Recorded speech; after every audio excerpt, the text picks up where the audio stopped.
aproveito para te perguntar, esse ponto que você traz, Américo, é muito importante. Você fala que Irã e Rússia, nesse momento, perdem influência. Mas, ao mesmo tempo, a gente percebe que alguma coisa aconteceu nessa correlação aí de forças que deixaram Bashar al-Assad meio que aos leões. A gente viu que ele sempre teve apoio, sempre teve um auxílio.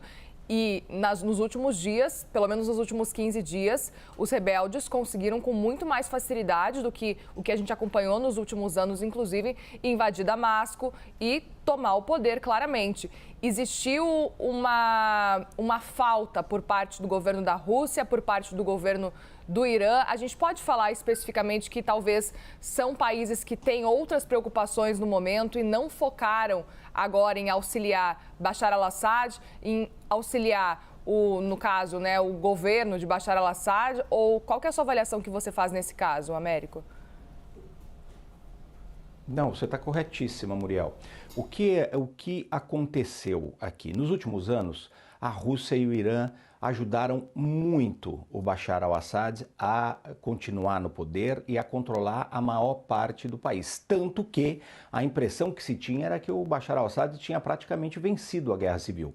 Muito embora os rebeldes continuassem controlando pedaços mais longínquos do território, que é um território bastante grande, da Síria. Mas as principais cidades, as estradas, a economia, estava tudo na mão do regime do Assad, que teve um apoio dos russos, em especial. A Força Aérea Russa bombardeou tremendamente durante a Guerra Civil várias posições dos rebeldes, milícias que eram apoiadas pelo Irã e o próprio envolvimento de militares iranianos que estavam ajudando com inteligência e também com estratégia o regime da Síria. Qual era o interesse naquele momento da Rússia e do Irã? O Irã era basicamente aumentar a sua influência dentro do Oriente Médio. A Síria, no regime do Bashar al-Assad, era entre todos os países árabes o mais próximo do regime xiita do Irã, que queria inclusive fazer uma conexão com o Líbano, aonde eles apoiavam o Hezbollah. Então o Irã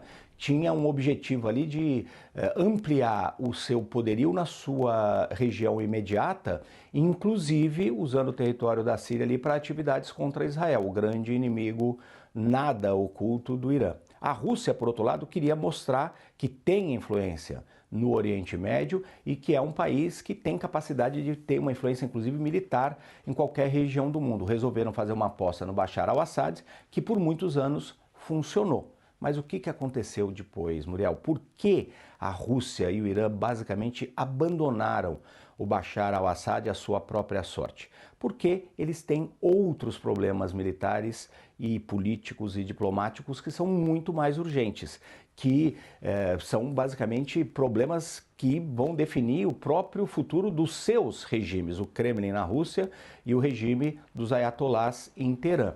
A Rússia, obviamente, tem como sua principal prioridade de muito longe neste momento a guerra na Ucrânia. Está colocando todo o poderio disponível para os seus ataques contra os ucranianos. Os russos não podem nem sonhar em perder essa guerra porque apostaram muito nela. Então o presidente Vladimir Putin, o presidente russo, está focando totalmente qualquer recurso que ele tiver na Ucrânia.